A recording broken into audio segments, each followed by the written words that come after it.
मिंबर नूर पर जलवाबार उलमाए ज़वील एहतराम सादात मशाइख हाज़रीन अहले सुन्नत व जमाअत, अस्सलामु अलैकुम व रहमतुल्लाहि व बरकातुहू।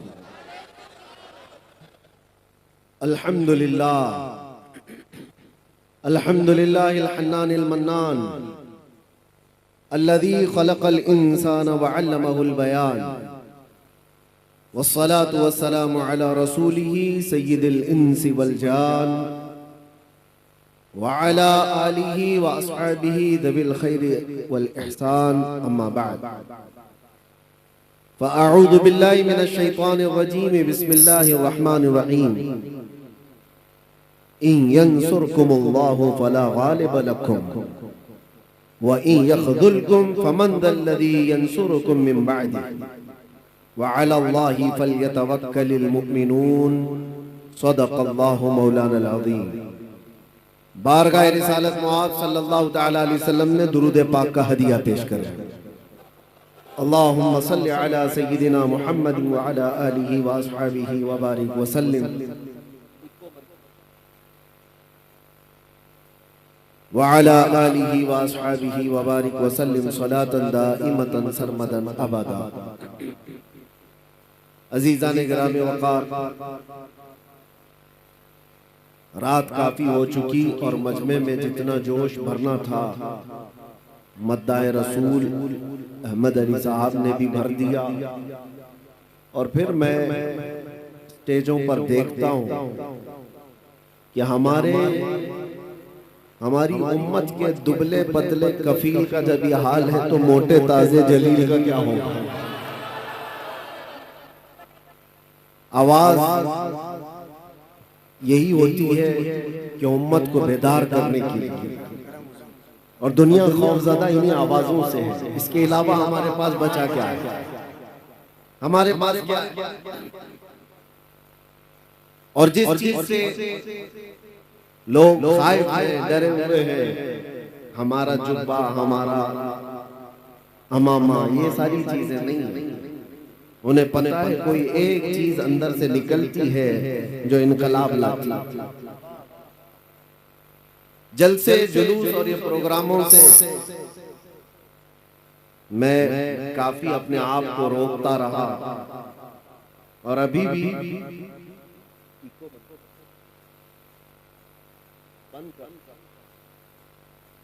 इसलिए कि निजाम पूरा हमने जो देखा है, हमारे दरमियान बदनज़मी ज्यादा हो जाती है। स्टेज पर भी, जलसों में भी भीड़ भाड़, लोग इसको तानो तशनी भी करते हैं। सुन्नियों के पास डिसिप्लिन नहीं है, और हमें लेकर के भी बहुत सारे एतराज़ात उठते हैं। जलसों में ऐसे मामलात हो जाते हैं। मेरे अजीजों, हम बच रहे थे, लेकिन रोजाना लोगों की इतनी ज्यादा मांग के हर जगह पर लोग चाहते हैं कि जलसा हो जाए, प्रोग्राम हो जाए। बैठ करके फिर मैंने सोचा कि आज जैसा तैसा ही सही, जिस अंदाज से भी मुसलमान जमा हो जाते हैं, ये शौकत इस्लाम का इजहार तो होता। और इसलिए भी अब आना हमने जरूरी महसूस कर लिया कि हिंदुस्तान में अब छोटे दज्जाल पैदा हो गए, और वो अगर भीड़ जमा कर पद यात्रा करके लोगों को भड़काएं और यूं कहें कि आपको दिल्ली ब्लास्ट के बाद आपने देखा होगा लोगों में भड़काने की कोशिश की जा रही है कि बम से उड़ाने वाले लोगों का भारत चाहिए या रक्षा करने वालों का भारत चाहिए। निशाना मुसलमानों की तरफ, वो कोई और होंगे उड़ाने वाले, हमारा उनसे ताल्लुक नहीं है। लेकिन हम भी आपसे ये कहते हैं, हाँ हम भी जवाब में कहते हैं, हमें भारत कौन सा चाहिए? गोली मारने वाले गोडसे का नहीं चाहिए, हर दिल में मोहब्बत पैदा करने वाले गरीब नवाज का चाहिए। अमन के पैगाम हर इलाके में फैलाने वाले उस गरीब नवाज को तुमने पढ़ा ही नहीं है। आज लोगों में नफरत का बाजार गर्म हो चुका है, और इसलिए भी हम आपके सामने हाजिर हो जाते हैं कि आप डरो मत। देखिए, एक बात मैं आपको बताता हूं, हर दिन हमारे लिए सब खुशहाली के नहीं होते, आजमाइश के भी वक्त आते हैं। चांद को भी गहन लगता है, लेकिन जब छट जाता है तो फिर आबो ताप के साथ चमकता भी है। उम्मत मुस्तफा सल्लल्लाहु ताला अलैहि वसल्लम हमेशा से इम्तिहानात और आजमाइश के इस दौर से गुजरती गई है, और साबित कदमी का ये इम्तिहान होता है। आज पूरी दुनिया हमारी तरफ झपट पड़ने की नजर से देख रही है। अभी जैसे कबीर साहब कह रहे थे, न मैं इस्लाम छोड़ूंगा न हिंदुस्तान छोड़ूंगा। किसी के बाप का है हिंदुस्तान, कोई निकाले कोई बिठाए, लेकिन लोगों में एक डर फैलाने की कोशिश की जाती है, भय फैलाया जाए, और मुसलमान डरा सहमा जी हुजूरी करने पर आ जाए। याद रखो मेरे अजीजों, ये तूफान तुम्हारे ईमान का इम्तिहान ले रहा है। इस तूफान में जितने खसो खाशाक और कचरे हैं सब उड़ जाएंगे, और जो मोहब्बत मुस्तफा के साथ है वो इन तूफानों का डटकर मुकाबला करेंगे और खड़े रहेंगे। इससे बड़े भी इम्तिहानात आ जाएं, वो डटे रहेंगे और जमे रहेंगे। कुरान कहता है, इन्नल्लज़ीना क़ालू रब्बुना अल्लाह सुम्मा इस्तक़ामू, बेशक वो लोग जिन्होंने कहा अल्लाह हमारा रब है, फिर उस पर जमे रह गए, फिर उस पर डटे रह गए, उनके साथ क्या होगा? ततनज़्ज़लु अलैहिमुल मलाइका, अल्लाह फरमाता है उन पर अल्लाह फरिश्तों को उतारेगा। वो ये कहते हुए आएंगे, फरिश्ते डरो मत, घबराओ मत, थोड़े दिनों की बात है। जिस जन्नत का अल्लाह ने तुमसे वादा किया है वो जन्नत भी तुम्हारे इंतजार में है। ये वो दिन आए हैं हमारे। आज हर जगह पर कोई चाकू छुरी पर डराने की कोशिश कर रहा है। अरे आजकल के पैदा हुए कीड़े मकोड़े भी आ गए मोहम्मद अरबी सल्लल्लाहु अलैहि वसल्लम के शेरों को मुंह दिखाने के।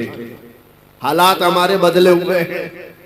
हमें अफसोस इस बात का है कि हमने जो हालात आज महसूस किए उसकी वजह ये तरीके मुस्तफा को छोड़ना है वजह बर्बादी। इसी से कौम दुनिया में हुई है बेइक्तिदार अपनी।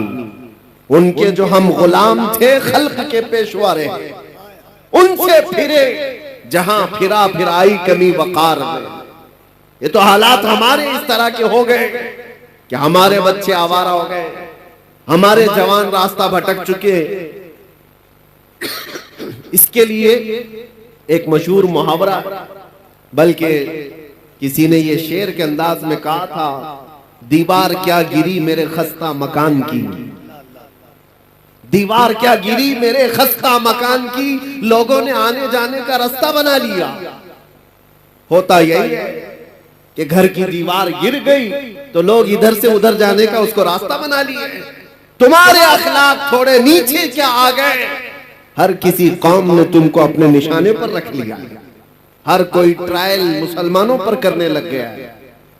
जिसको भी आज लोगों में, एक बात आपको मैं बताऊं, कहीं छुपा हुआ भी कोई कीड़ा मकोड़ा होगा, उसे मशहूर होना है तो मुसलमानों पर भोग कर मशहूर होना चाहता है।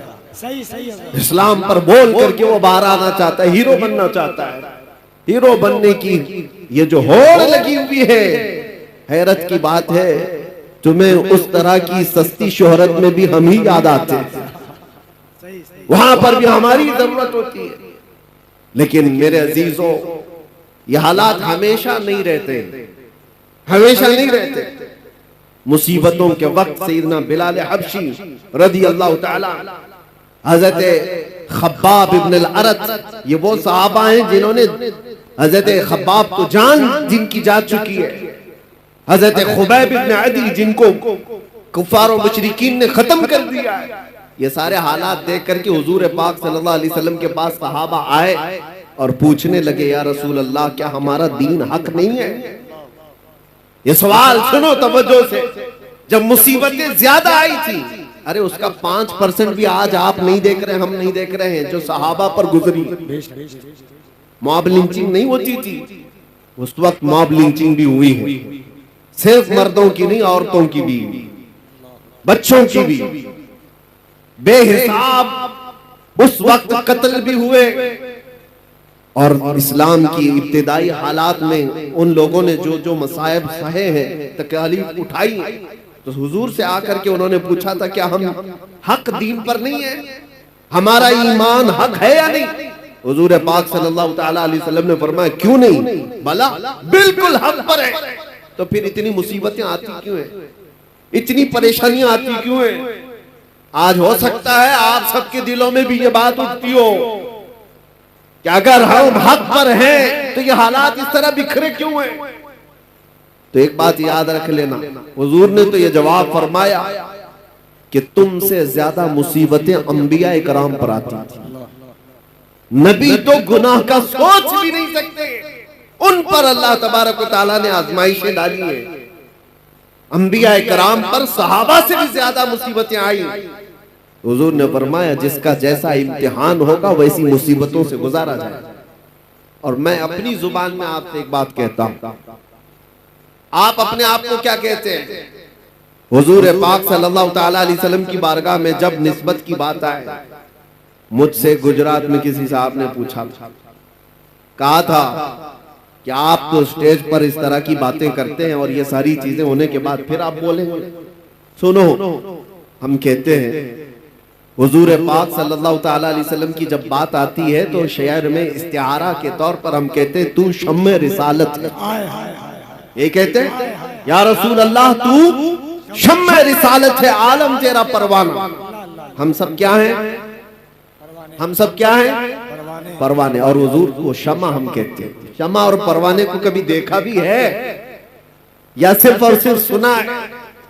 थोड़ी देर अगर आप तवज्जो करें तो एक मौसम भी आता है, वैसे भी लाइट जहां पर भी आप जलाएं, देखो कीड़े मकोड़े जो आ जाते इर्द गिर्द घूमते, चिराग रोशन करो, वहां पर भी छोटे छोटे पतंगे आ जाएंगे, कीड़े आ जाएंगे, वही परवाने हैं। और ये शमा के इर्द गिर्द आते क्यों हैं? थोड़ी देर उसकी रोशनी लेते, घूम फिर करके वहां पर मर जाते, जान दे देते। कितने कीड़े मर जाते हैं एक शमा के पास, रोशनी के पास। तो आप कभी उन पतंगों को पूछो, अपने भाइयों को भी मरते हुए देख रहे हो, फिर जाते क्यों हो? चिराग रोशन है, उसके इर्द गिर्द आते क्यों हो? परवाना जवाब देगा मैं पैदा ही हुआ हूं शमा पर जान देने के लिए। नारे तकबीर, दोनों हाथों को उठाकर नारे तकबीर, नारे रिसालत। इसीलिए परवाना ये कहता है तू नादान है, तू सिर्फ शमा के इर्द गिर्द मेरे भाइयों को मरते हुए देखा तो मुझसे पूछ रहा है मरी हुई लाशें देख करके फिर क्यों आता है? जवाब वो देता है परवाना मैं पैदा ही हुआ हूं शमा के अतराफ घूमकर अपनी जान देने के लिए। इन दुनिया वालों को बताओ, ऐ सुन्नी मुसलमानों, गैरत सुन्नी आज भी जिंदा है, उन पे मर मिटने का जज्बा कल भी था और आज भी है। हम पैदा हुए हैं मुस्तफा करीम सल्लल्लाहु ताला अलैहि वसल्लम की इज्जत पर मरने के लिए ही। इसीलिए तो हम अपने बुजुर्गों से जो मनकूल हमें अकीदे और अदब आए हैं, हम गुनगुना करके यूं कहते हैं बारगाह मुस्तफा में हमारी अपनी जिंदगी होती तो फिक्र करते, हमारी अपनी जान होती तो हम फिक्र करते। अरे आदमी उस चीज की हिफाजत की फिक्र करता है जो उसकी खुद की हो। कपड़ा मेरा है तो मैं बचाऊं, सामान मेरा है तो मैं बचाऊं, जान मेरी है कहां कि मैं हिफाजत की फिक्र करूं। हमने तो जान सुपुर्द की है मदीने के आका के हवाले। और इसीलिए बरेली के इमाम ने हमें यह सिखाया था, कभी ये मत कहना मेरी जान है मैं फिक्र करूंगा, मैं हिफाजत करूंगा, नहीं, बल्कि यूं कहना या रसूल अल्लाह दहन में सुबह तुम्हारे लिए, बदन में है जान तुम्हारे लिए, और हम आए यहां तुम्हारे लिए, उठे भी वहां। नारे तकबीर, नारे रिसालत।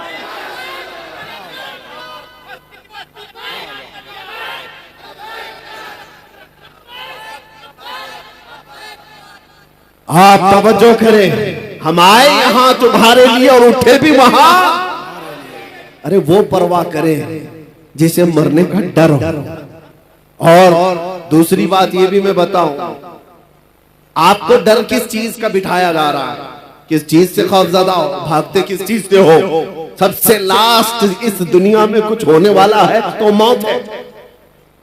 सबसे आखिरी चीज क्या होने वाली है? उसके बाद क्या है? सजाएं जितनी भी है, सबसे हाईएस्ट सजा मौत है। और मौत उसके लिए डरावना सपना है जिसको जलना है, जलना है, जलना है। और मोमिन के लिए डरावना सपना नहीं है, ये तोहफा है। इधर आंख बंद हुई, उधर दीदार मुस्तफा हुआ। उसके लिए डरावना सपना नहीं है। और सच्चा मोमिन तो इंतजार में गुजारता है, न जाने वो शब कब आएगी जब मैं इस दुनिया को छोड़कर अपने महबूब के पास जाऊंगा। हाँ मेरे अजीजों, हम वो लोग नहीं है। इसीलिए इकबाल ने कहा था, अंग्रेजों ने परख करके देखा था तुम्हारी तबीयत को, और उसके बाद ये जुमला कहा था, ये फाका कश मौत से डरता नहीं जरा, ये फाका कश मौत से डरता नहीं जरा। हकीकत है ये, अंग्रेजों ने जो कहा था, ये भूखे रहते हैं, प्यासे रहते हैं। फाका कश किसको कहते हैं? महीनों से इनके घर में रोटी नहीं आती, कपड़े के मोहताज है, घर की छत नहीं है, लेकिन मौत से डरता नहीं है। कौन सी चीज है जो इसे निडर बनाकर रखी हुई? कौन सी चीज है जो इसे बेखौफ बनाकर रखी है? अंग्रेज कहता है रूह मोहम्मदी इसके बदन से निकालता। रूह मोहम्मदी, सारी दुनिया इसी के चक्कर में है कि वो रूह मोहम्मदी जो इनके पास है उसे निकाल। आखिर हद तक मेरे अजीजों, दुनिया जिस चीज की कोशिश करती रहेगी वो यही है। आपको क्या लगता है वो तुम्हारे रोटी, कपड़ा, लत्ता, जगह, मकान इसके दुश्मन है? नहीं, आला हजरत फरमाते हैं कि तुम्हारी जो दुश्मनी है, तुम्हारे सिलसिले में शैतान जिस चीज से परेशान है वो क्या है? आंख से काजल साफ चुरा ले, या वो चोर बला के तेरी गठरी ताकी है और तूने नींद निकाली है। तुम्हारी गठरी ही देखी गई है। चोर जो है ना, देखता है मजमे में किसके पास है माल, और उसी की जेब पर नजर रखता है, और हर एक को देखता भी नहीं। इसीलिए मेरे अजीजों, आपके ऊपर नजर इसलिए है शैतान की कि गठरी में मोटा माल दिख रहा है, बड़ा माल उसको दिखता है, इसीलिए सारी की सारी ताकत सुन्नियों पर लगाई जाती है। और जहां भिखारी लोगों कुछ ही ना हो, उनका कौन दुश्मन है? उनका कौन दुश्मन है? उनके पास चोर को मिलना क्या है?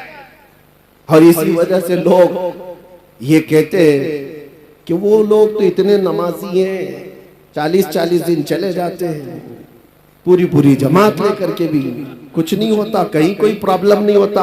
और हम जो है 4 लोग भी जाएं तो हमको पता नहीं कितने बैरिकेडिंग से क्रॉस करना पड़ता है। हमारे साथ भी मामला आता है।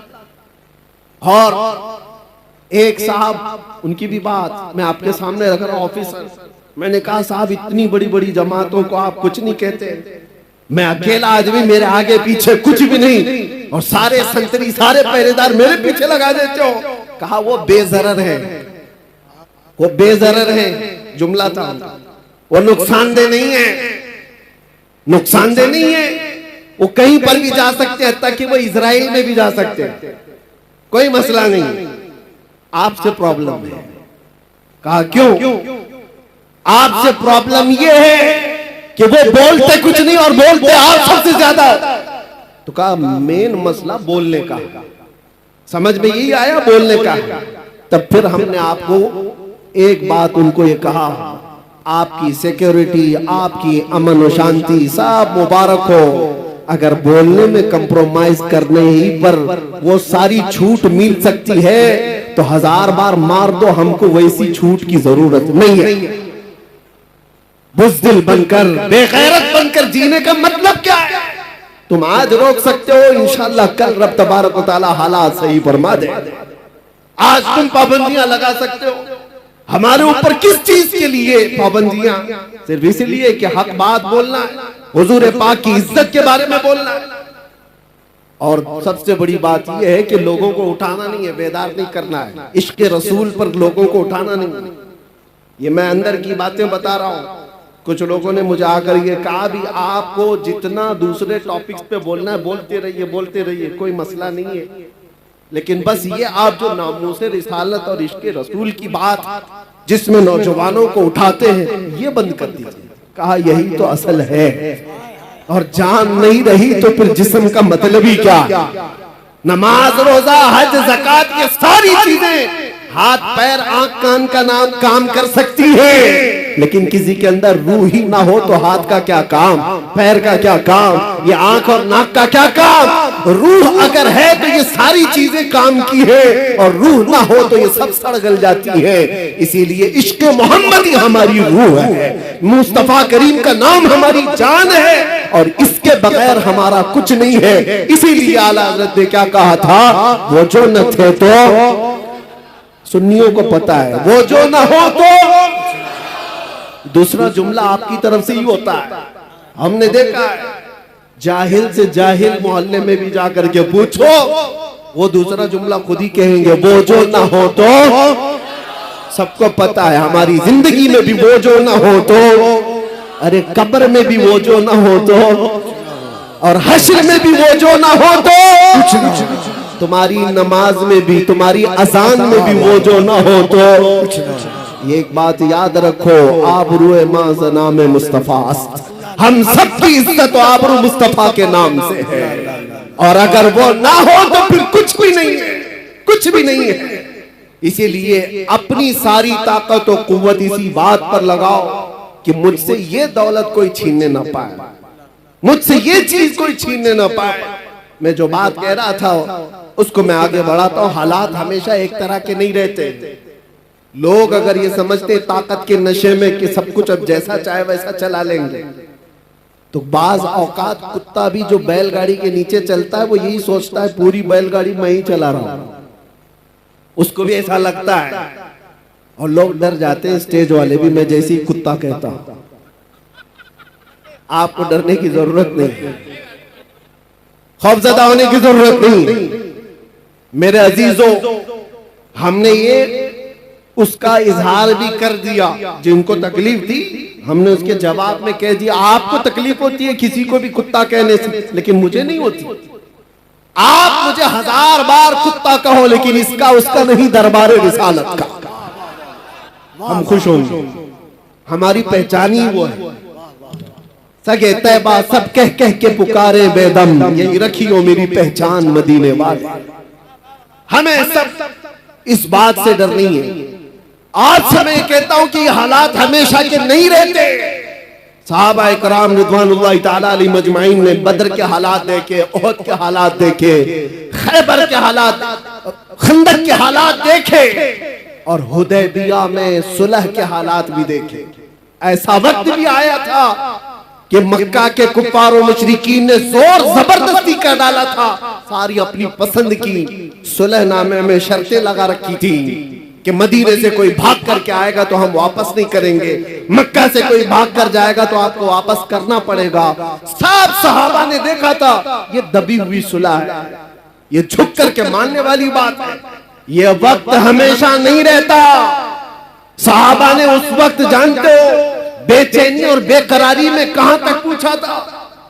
सैयदना उमर इब्न खत्ताब, ये आज के हालात पर मैं बात कर रहा, हो सकता है कोई भी इसमें इस तरह के ख्यालात लेकर के बैठा हो कि हम हक पर हैं तो ऐसे हालात क्यों बने हुए। हजरत उमर ये चाहते थे कि जंग हो जाए, हम मक्का वालों से जंग करके उम्रा कर लेंगे।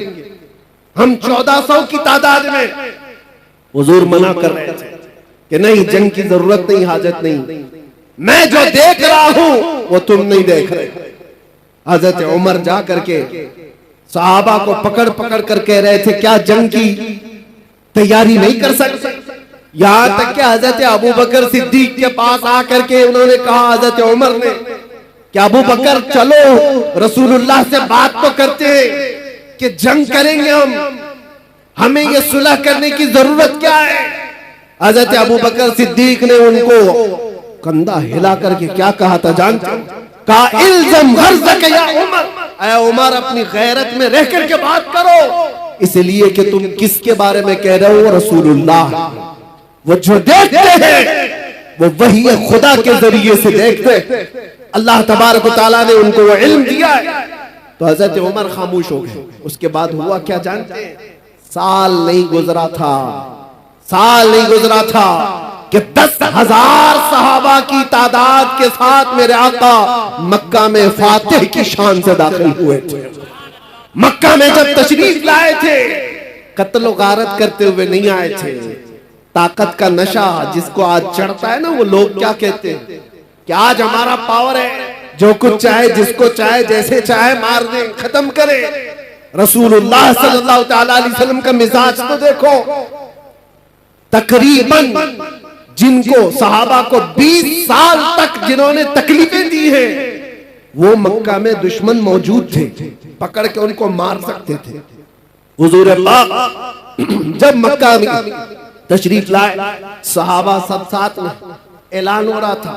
सहाबा कह रहे थे अल यौम यौमुल मलहमा, आज तो गोश्त के छितरे उड़ाने का दिन है, दुश्मनों को पकड़ के मारेंगे। नबी आखिर ज़मा सल्लल्लाहु ताला अलैहि वसल्लम ने क्या फरमाया? नहीं, अल यौम यौमुर रहमा, आज का दिन रहम करने वाला दिन है, माफ किए जाएंगे सब। मक्का के उन पुराने पुराने दुश्मनों को रसूलुल्लाह सल्लल्लाहु अलैहि वसल्लम ने माफ कर दिया। ताकत जब किसी के पास आए तो रसूलुल्लाह को देखे। मेरे आका सल्लल्लाहु अलैहि वसल्लम का मिजाज क्या है? कमजोरों को या मगलूब लोगों को पकड़ करके मारा नहीं है, उन्हें माफ किया है। नबी पाक सल्लल्लाहु ताला अलैहि वसल्लम ने उन्हें आजाद किया। ये भी नहीं कि जो कहते हैं कि तलवार की नोक पर इस्लाम फैलाया जा रहा, तलवार की नोक पर फैलाया जाता तो मेरे अजीजों कुछ भी बाकी नहीं रहता। तलवारें बहुत सालों तक लोगों के पास रही, इस्लाम तलवार की नोक पर नहीं फैलाया गया। जिसको ऐसा लगता हो, जिसके पास ऐसी तारीख आई हो, वो झूठी तारीख हो सकती है।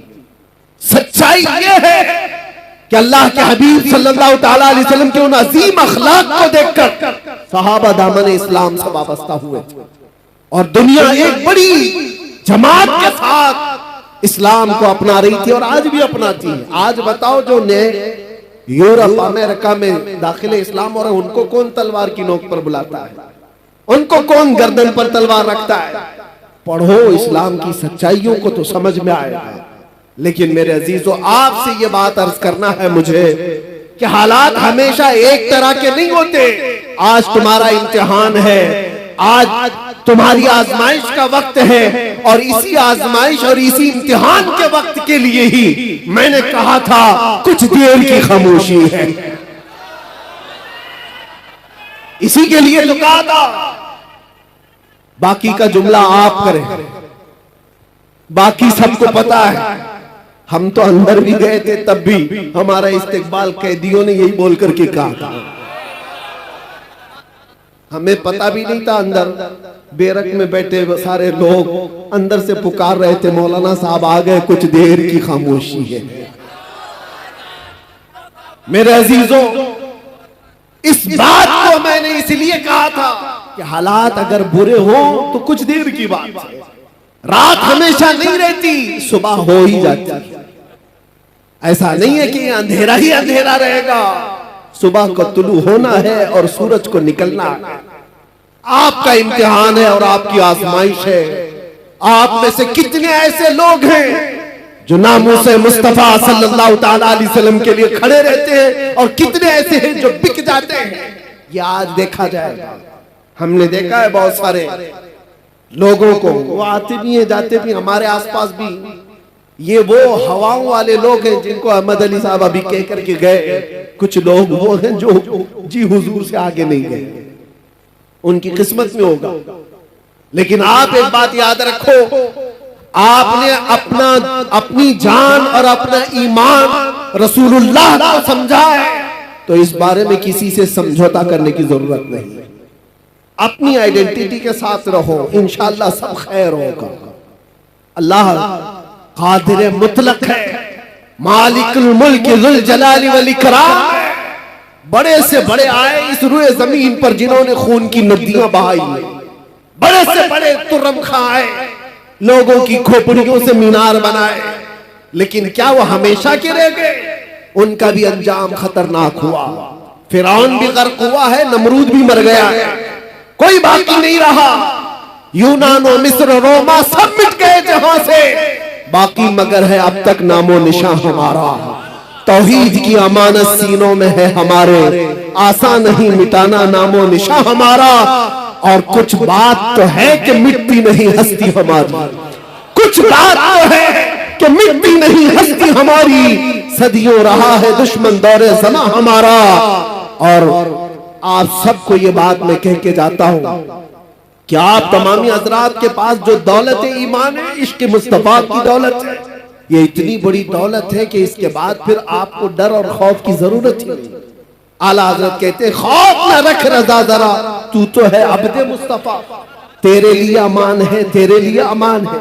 असल जिंदगी कौन सी है आप मुझे बताओ, इस दुनिया की या आखिरत की?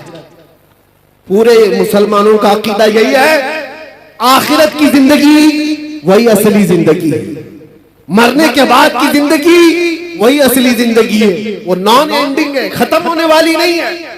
उस जिंदगी की तैयारी करना चाहिए या इस जिंदगी की? मुझे बताओ।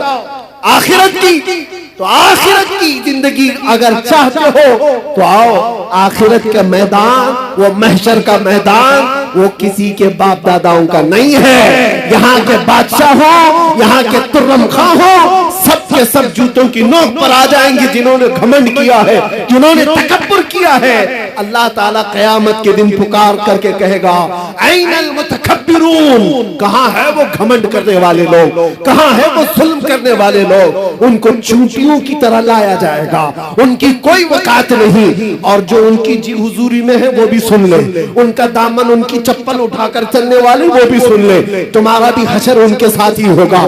फिरौनों के साथ चलते थे तो फिरौनों के साथ जहन्नम में जाओगे। अगर नमरूदों की जी हुजूरी करते थे तो वहां पर भी तुम्हारा शुमार उनकी ही जमात में होगा। लेकिन जो बंदा यहाँ मुस्तफा करीम की इज्जत पर पहरा देता था, मुसीबतें सहता था, क़यामत के दिन उसे पुकारा जाएगा, कहाँ है वो महबूब की उम्मती, कहाँ है वो जमात जो दुनिया की जुल्म सतम सह करके आई है। और उस दिन हम देखेंगे मेरे अजीजों, उस दिन हम देखेंगे अर्श हक है, मसनद रिफअत रसूलुल्लाह की देखनी है हश्र में इज्जत रसूलुल्लाह की, और हम रसूलुल्लाह के, जन्नत रसूलुल्लाह।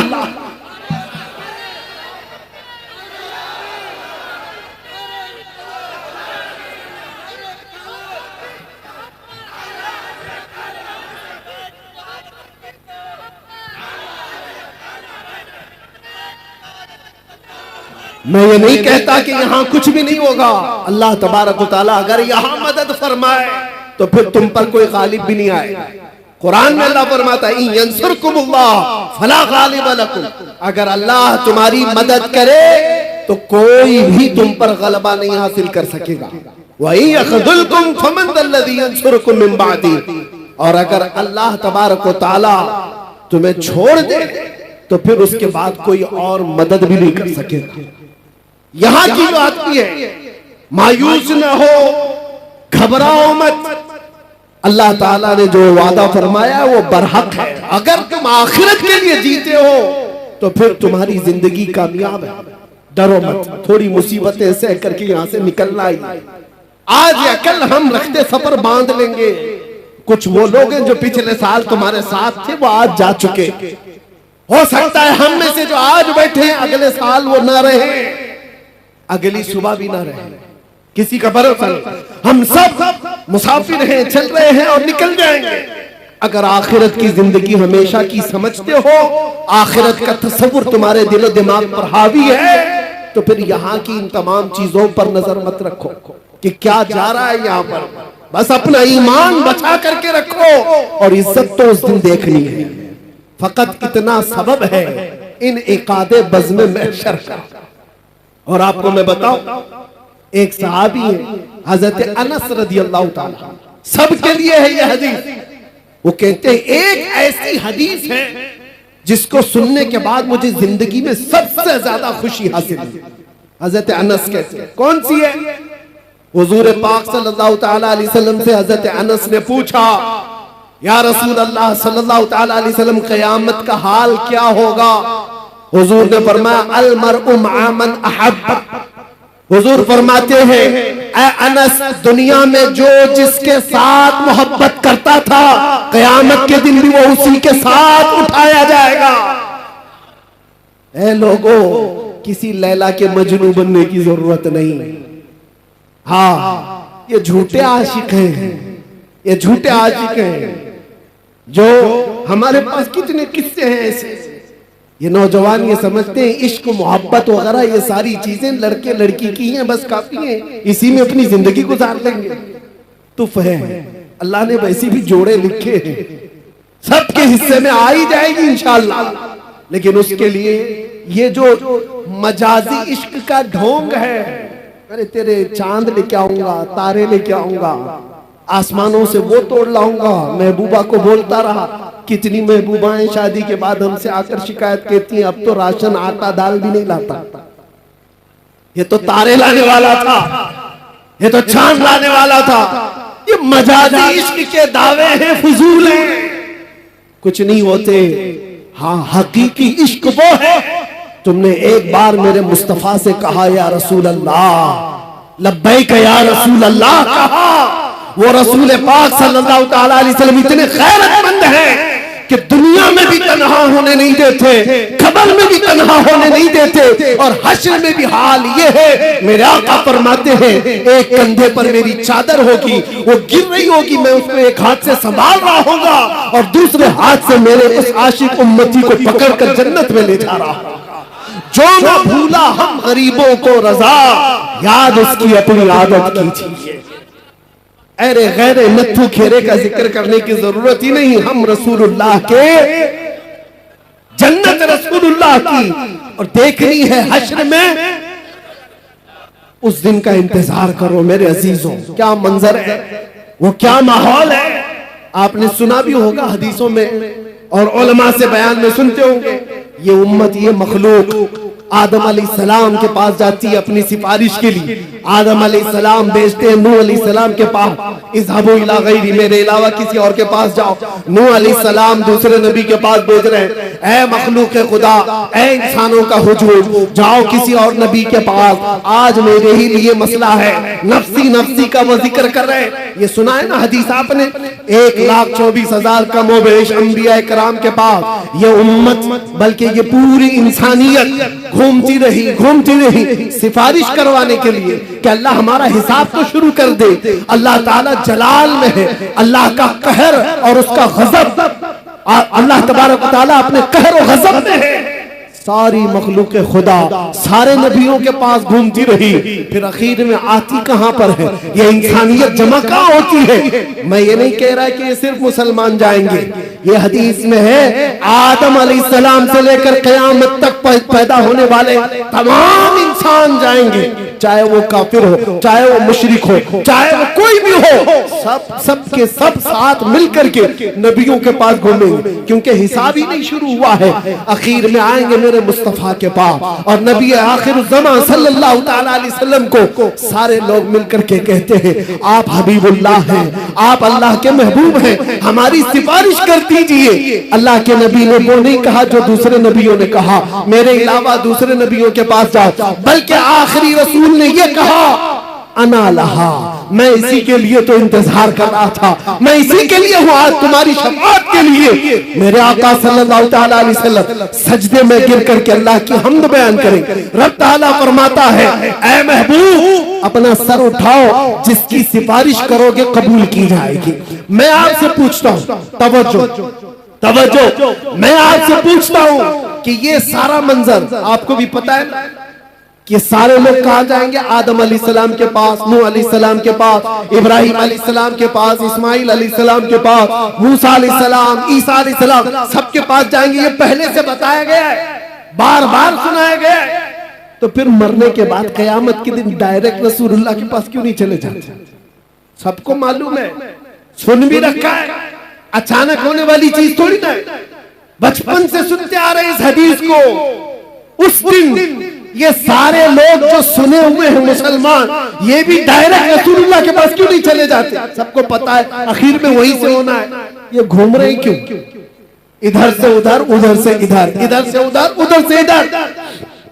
उस दिन मेरे अजीजों मेमोरी निकाल ली जाएगी, दुनिया के तमाम मामलात याद नहीं रहेंगे, घुमाया जाएगा और आखिर में मेरे मुस्तफा के पास लाया जाएगा।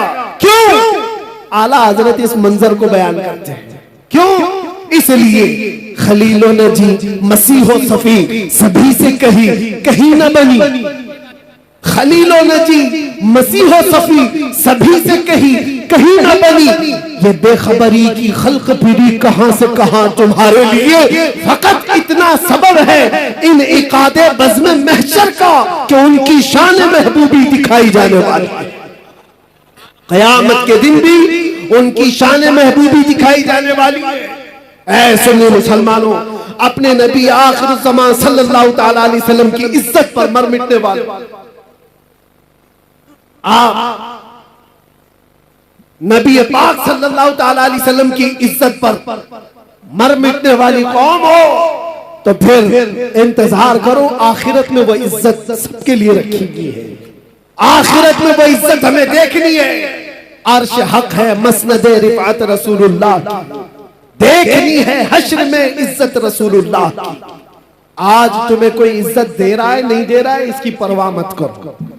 इज्जत देने की सर्टिफिकेट यहां किसी के पास नहीं है। ये जो सारे मामलात हैं ये इंसानों के, आज जो आप देख रहे हैं मैंने देखा है, बुजुर्गों ने हमें ये तालीम दी है। ये जो मजमा इज्जत देता है ये थोड़ी ही दिनों में इज्जत खींच भी देता है। इनकी परवाह मत करो। इज्जत देने वाला अल्लाह रब्बुल इज्जत है और कुरान में फरमाता है वलिल्लाहिल इज्जतु वलिरसूलिही वलिलमुमिनीन। अल्लाह के लिए इज्जत है, रसूल के लिए इज्जत है और ईमान वालों के लिए इज्जत है। और जो लोग ये सोच रहे हैं कि दौलत में इज्जत हो जाए, शोहरत में बड़ी इज्जत है और खूबसूरती में बड़ी इज्जत है, ये कब तक की है जानते हो? कब तक की है? हमने बड़े बड़े खूबसूरत लोग भी देखे, चेहरे पर झुर्रियां पड़ गई तो लोग उन्हें छोड़ दिए। माल वाले भी देखे, जब गुर्बत आ गई, गरीबी आ गई तो दुनिया उनसे दूर हो गई। जो लोग आसपास घूमते फिरते थे सब कट गए। ओहदे वाले भी देखे, मनसब वाले भी देखे। मनसब पर बैठा हुआ मंत्री था, गुजरता था तो लोग सलाम मारते थे। खत्म हो गया तो अभी कोई खैरियत पूछने वाला भी नहीं। मनसब से इज्जत, दौलत से इज्जत, खूबसूरती से इज्जत, ये सिर्फ और सिर्फ टेम्पररी है, आर्जी है। ये दुनिया की तमाम चीजें हमने देखा है। जवानी पर, तुम्हारी ताकत पर जो इज्जत दे रहा है ये सिर्फ और सिर्फ तुम्हारी खाम ख्याली है। इस धोखे में मत आना। हाँ, कायम रहने वाली, हमेशा रहने वाली इज्जत कौन सी है? वो पाउडर लाली से हासिल की हुई नहीं, वो दुनिया के जूते सीधे करके हासिल की हुई नहीं, वो दूसरे मनसब हासिल की हुई नहीं। वो इज्जत हमेशा बाकी रहती है जो कदमे मुस्तफा से होकर आती है। मेरे मुस्तफा की गुलामी से होकर के जो आती है वो इज्जत हमेशा बाकी रहती है। यही तो वजह है कि हमने दुनिया में देखा, बूढ़ा हो जाता आदमी तो उसको साइड कर देते लोग कि चाचा अब तुम्हारा काम नहीं है, तुम बैठो, अब तो जवान लोग काम करेंगे। बहुत बूढ़ा हो गया आदमी तो उसे तो फैसलों में नहीं ले रहे, मशवरे में नहीं ले रहे। अरे सनकी है, कुछ का कुछ कह जाएगा। दुनिया का बुढ़ापा उसे कमजोर कर देता है, लोगों से दूर कर देता है। मगर मैंने देखा मेरे मुस्तफा के गुलामों में जो जितना बूढ़ा होता है उतनी इज्जत बढ़ती चली जाती है, उतनी इज्जत बढ़ती चली जाती है। दीन में जिसको इज्जत, दीन में जिसको बुढ़ापा आया है उसकी इज्जत कभी नहीं जाती, उसकी इज्जत कभी नहीं जाती। इसीलिए हो सकता है यहाँ वो आंखें होंगी जिन्होंने बरेली के ताजुश्शरिया को देखा होगा। एक झलक जिसने देखा होगा, आपको पता है 75 साल की उम्र, 75 साल की उम्र क्या होती है? एक बहुत बड़ा बुढ़ापा है, बहुत बड़ा बुढ़ापा है। लेकिन उस बुढ़ापे में जो जमाल चेहरे पर था वो लाखों जवानों के अंदर भी नजर नहीं आता था। वजह क्या है?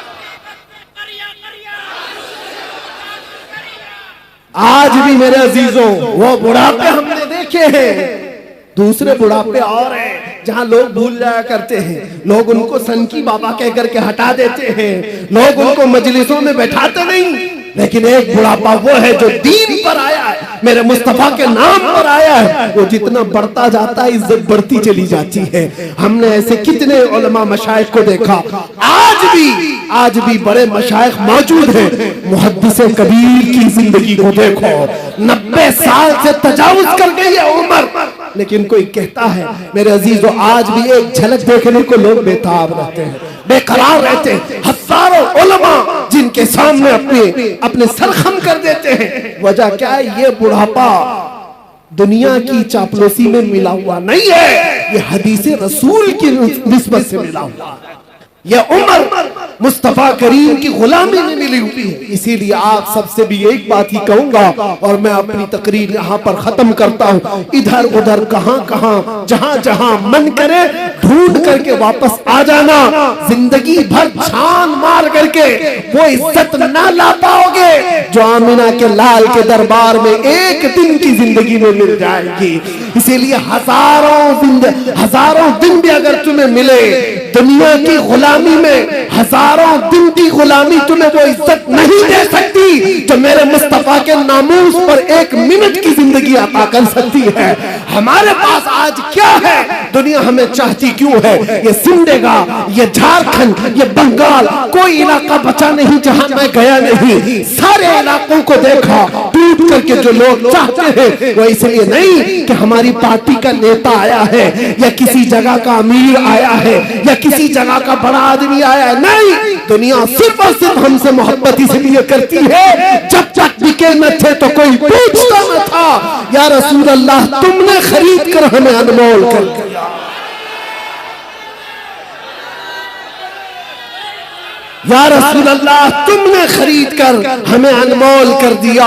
आ जाओ और इसी बात पर हम गुफ्तगू खत्म करते हैं कि मोहम्मद से वफा तूने तो हम तेरे हैं, ये जहां चीज है क्या लौह कलम तेरे हैं।